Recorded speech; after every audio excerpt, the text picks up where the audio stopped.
pas si vous savez, mais combien il y a de couleurs dans l'arc-en-ciel? Il y a 7 couleurs dans l'arc-en-ciel. Et avec ces 7 couleurs, Akadosh Baruch Hu, et même aujourd'hui les gens sur l'ordi, sur partout, on arrive à faire plein de nuances de couleurs avec seulement 7 couleurs. La même chose, combien il y a de notes de musique? 7 notes de musique. Do, ré, mi, fa, sol, la, si, do, ken. On revient, c'est 7 en vérité. Avec 7 notes de musique, combien de musique, de sortes de musique, jazz, musique classique, toutes les musiques qu'on a réussi à faire.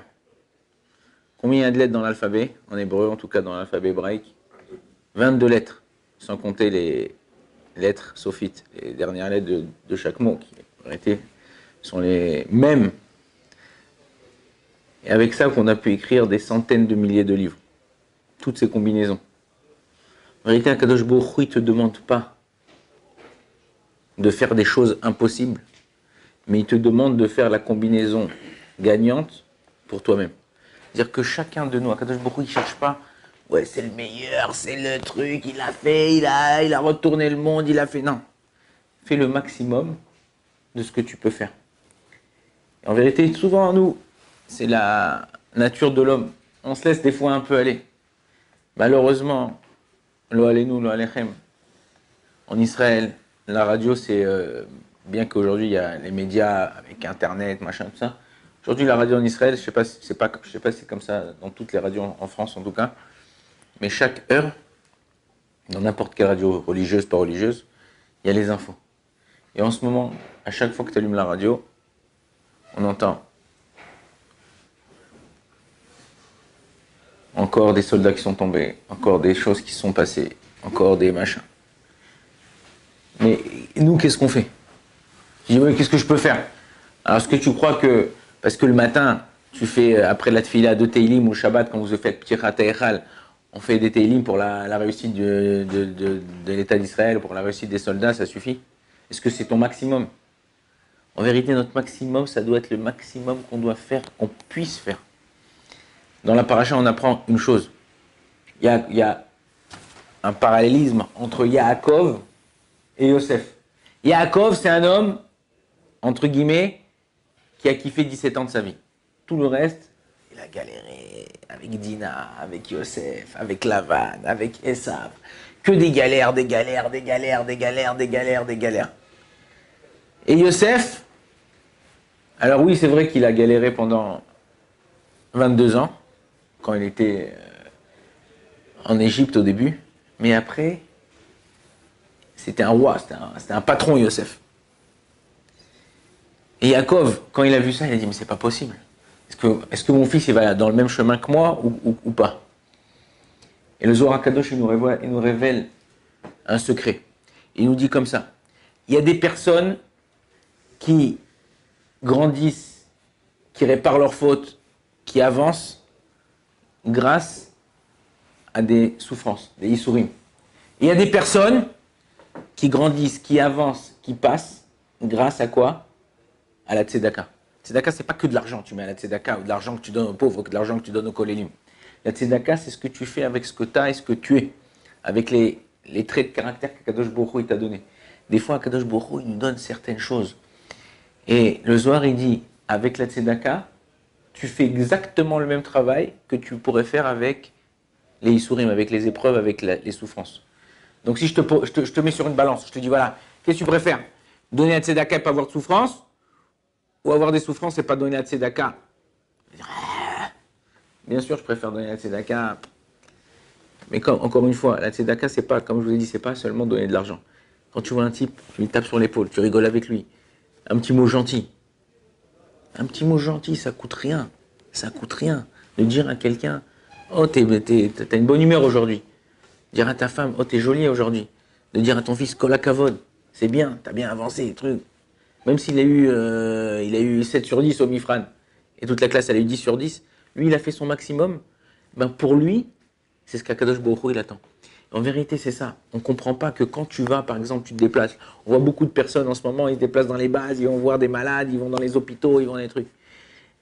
Cette tirera cet effort-là qu'ils font pour aller voir, aider des personnes.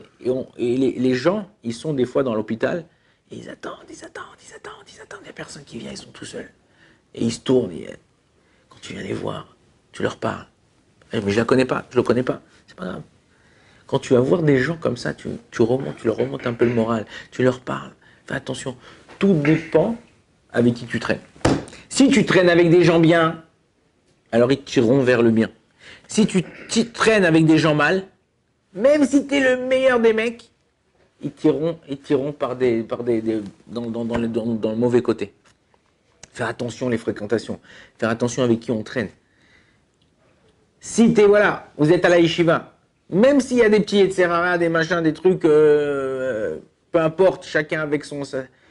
On est encadré. On a une ligne à suivre et on est encadré. Quelqu'un qui bosse dans une boîte, ok, l'Avdi des affaires d'Allah pour comparer, il ne peut pas se permettre, bon, c'est bon, à 11h, je vais faire un petit café, un truc, je vais faire là, un truc, là, je fais une clope, là, je vais faire... Des fois, tu ne peux pas, tu as envie de fumer ta clope, mais tu ne peux pas, parce que tu as un travail à donner, tu as des heures à remplir. Il y a des choses à faire. Quand tu es encadré, et c'est ça la Torah vient nous encadrer, elle vient nous donner une direction dans la vie, elle vient nous donner une fréquentation des gens, de façon de parler, de façon de réfléchir, façon de voir les choses.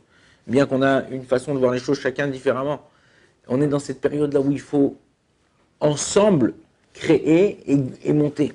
C'est important, faire attention. Vous avez dû entendre cette histoire. Il y a, vous savez, à Paris, souvent, même par exemple, vous allez à Natania, au truc, qui c'est qui tient les Bet Chabad, en général? C'est pas des Ashkenazim. En général, Chabad, ça vient de Russie. Ok, Rabbi Menachem Mendel Schneerson, c'était pas un Tunisien, lui. Ouais. C'était quoi? Un Marocain? C'était un chassid de Russie. Aujourd'hui, on voit de plus en plus le Rav Mazouz, Chabad, le Rav Stam, certains, le Rav El Maleh, Chabad.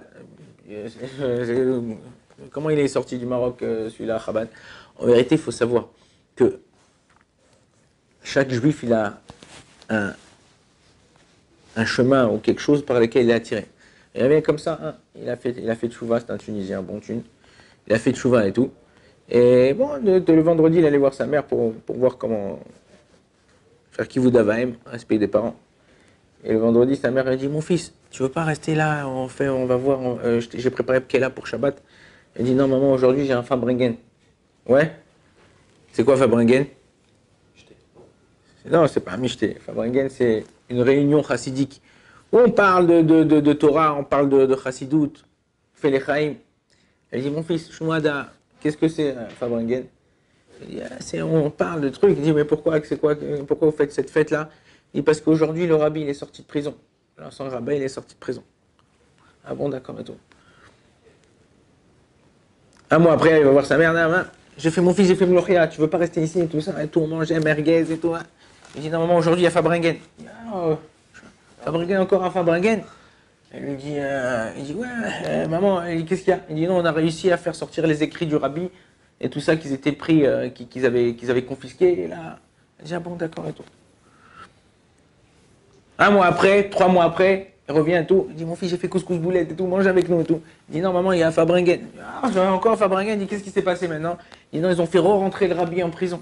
Il dit, mon fils, je ne sais pas avec qui tu traînes, mais fais attention avec qui tu traînes. Alors, faire attention. Alors oui, c'est marrant, c'est des trucs, mais il faut faire... On a une Akadosh Baruch Hu, il nous met des gens devant nous pour pouvoir nous tester, savoir qu'est-ce qu'on fait. Souvent aussi, comme ça il dit le Baal Shem Tov, tu rencontres quelqu'un, tu vois quelqu'un, tu parles avec quelqu'un, et toi, tu as fait quelque chose. Et dans Akadosh Baruch Hu, il dit, comment je vais juger cet homme-là? Et bien, qu'est-ce qu'il fait? Il te met quelqu'un qui fait quelque chose de pratiquement semblable à ce que tu as fait, et il voit comment toi, tu vas le juger. Si toi, tu le juges du bon côté, tu essayes de chercher du bon chez lui, et bien, Akadosh Baruch Hu, il va dire, bon, c'est comme ça que je vais te juger à toi. Si toi, tu dis, oh là là, c'est un rachat, ce mec, c'est un enfoiré, hein. Akadosh Baruch Hu, qu'est-ce qu'il fait? Il dit, ben voilà, c'est comme ça que je vais te juger. On voit ça dans plein d'endroits. David Amelech avec Shmuel Hanavi, quand il s'est passé l'histoire avec Bathsheba, il est venu lui raconter une histoire semblable à ce qui s'était passé avec lui. Il a dit, ah, c'est un rachat. Il a dit, mais c'est toi le rachat. Il dit, mais Et là, David, tout de suite, il a dit Khatati Lachem. J'ai fauté vers Akadosh Baruch Hu. Et tout de suite, elle était pardonnée. Donc en vérité, il faut savoir, tout dépend comment toi tu te comportes avec les autres. Ne cherche pas ce que lui il a fait, ce qu'elle elle a fait, ce que lui il a parlé, ce qu'elle elle a parlé. Regarde-toi à toi. Ne parle pas des gens. L'essentiel, c'est de nous comment on se comporte. Si toi tu te comportes bien, tu cherches à avoir une bonne fréquentation, tu cherches être dans un cadre, c'est avec des gens, tu verras que tout ce que tu feras, tu réussiras. Oh, Adonai, Amen, Amen.